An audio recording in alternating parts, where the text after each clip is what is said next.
friends, welcome to our channel. இன்னைக்கு நம்ம பார்க்க போறது கேரளா ஸ்டைல்ல ஒரு கடலை கறி. அதுக்கு கடலையை 200 கிராம் நான் எடுத்துர்க்கேன். அதுல கொஞ்சம் உப்பு போட்டு 4 விசில் வச்சு வேக வச்சு எடுத்து வச்சிட்டேன் அந்த தண்ணியோட. நெக்ஸ்ட் ஒரு ஆனியன் அதை கட் பண்ணி வச்சிருக்கேன்.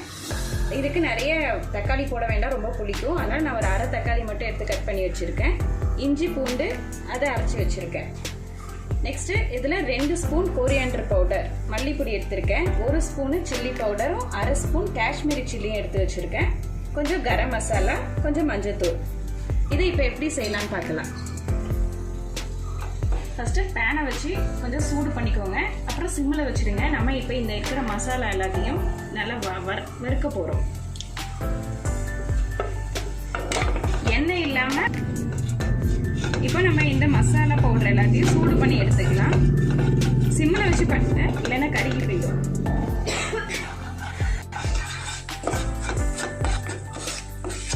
சிம்மில் வச்சு பண்ணுங்க, இல்லைன்னா கரைஞ்சி போயிடும். அப்புறம் ஃப்ளேவர் நல்லா இருக்காது. இப்போ நம்ம சூடு பண்ணியாச்சு, இதை மாற்றிக்கலாம். நம்ம மசாலா வறுத்து எடுத்து வச்சு நெக்ஸ்ட் இது நான் கொஞ்சம் 2 டேபிள் ஸ்பூன் தேங்காய் எண்ணெய் ஊத்துறேன். இது தேங்காய் எண்ணெயில செஞ்சாதான் அந்த பர்ஃபெக்ட் டேஸ்ட் வரும். எண்ணெய் சூடானதும் நம்ம இதுல ஆனியனை சேர்த்துக்கலாம்.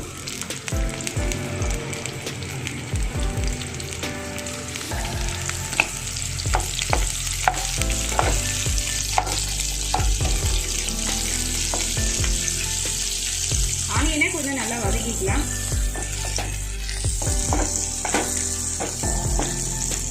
ஆனியன் கொஞ்சம் வதங்கிட்டு நெக்ஸ்ட் இஞ்சி பூண்டு சேர்த்துக்கலாம்.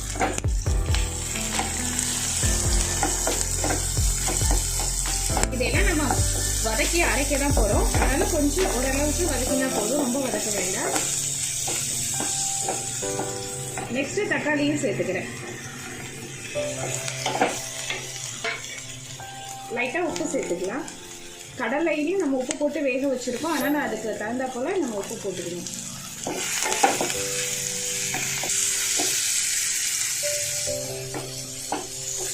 வெங்காயம் தக்காளி நல்லா வதங்கிட்டு இப்போ நம்ம வறுத்து வச்சிருந்த அந்த மசாலா பொடியெல்லாம் சேர்த்துக்கலாம்.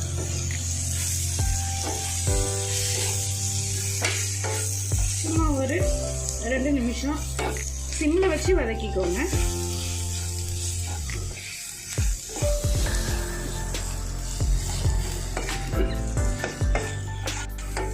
இப்போ மசாலாலாம் நல்லா வதங்கியாச்சு. இது சூடு ஆறட்டும், அது வரைக்கும் இப்படியே வச்சிருப்போம். நெக்ஸ்ட் இதை மிக்சியில அரைச்சி எடுத்துட்டு வந்துடலாம்.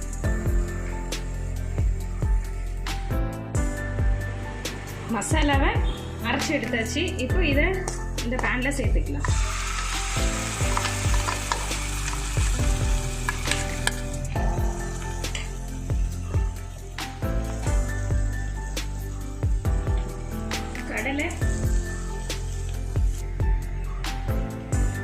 நம்ம கடலை வேக வச்ச தண்ணியே இதுல சேர்த்துக்கலாம். கடலை வேக வச்ச தண்ணியை கீழே ஊத்திடாதீங்க, அதுதான் இதுல நம்ம சேர்த்துக்கணும்.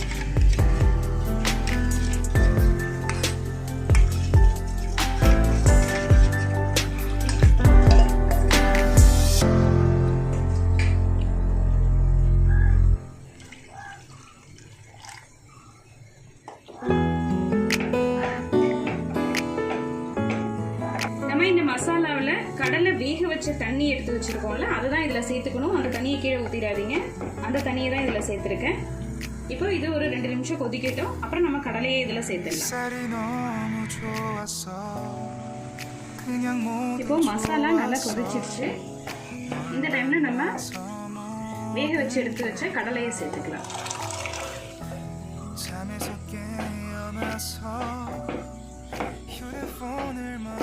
இப்போ இதுல உப்பு கரெக்டா இருக்கான்னு பாத்துக்கோங்க. அப்படி இல்லைன்னா கொஞ்சம் உப்பு சேர்த்துக்கோங்க.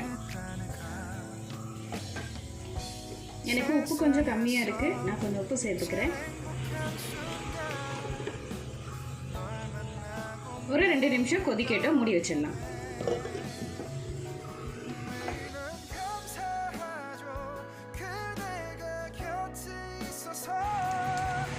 நெக்ஸ்ட் இப்போ நம்ம கடலைக்கு தாளிச்சிடலாம். அதுக்கு நான் தேங்காய் எண்ணெய் ஊற்றிருக்கேன்.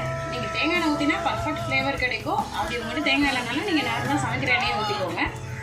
எண்ணெய் சூடானோடனே கொஞ்சம் கடுகு போட்டுக்கலாம். 1 ஸ்பூன் கடுகு,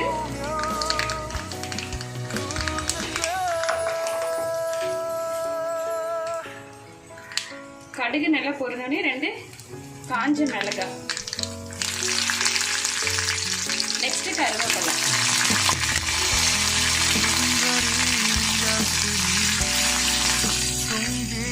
இதை நம்ம கடையில சேர்த்துடலாம். நம்ம இப்போ இதை கடையில சேர்த்துடலாம்.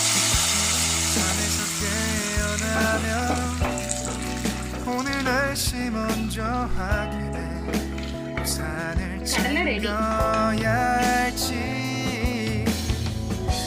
세상에서 제일 행복한 순간 널 만나 참 다행